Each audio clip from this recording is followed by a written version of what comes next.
Бројот на студенти запишани на Универзитетот Гоце Делчев е задоволителен, изјави денес продеканот Мишко Джидров. Купно првиот со вториот, односно со бројот на пријавени и запишани студенти, можем да кажем дека универзитетот гледа на задоволство, односно бројката morаме да бидеме задоволни со оглед на тоа дека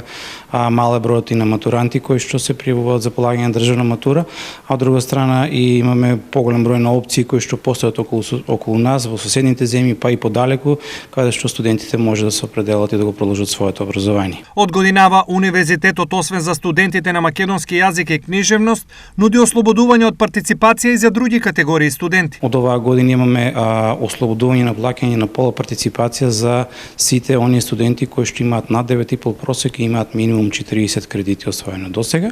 Тоа е на бројка, односно на можност на сите оние кои што се успешни во своето образование да бидат препознаени и наградени, а понатаму универзитетот од минатата година почна со еден интерен конкурс кој што се однесува на ранливите категории на студенти. Конкурсот ќе биде објавен во текот на месец октомври и сите оние студенти кои што се со еден родител и има повеќе категории таму дефинирано, ќе може да го погледнат тој конкурс и повторно да аплицираат и да им помогнеме во нивното образование. Третиот уписен рок на Универзитетот Гоце Делчев е на 18 и 19 септември, по кој ќе се знае точниот број на запишани студенти за престојната студентска година.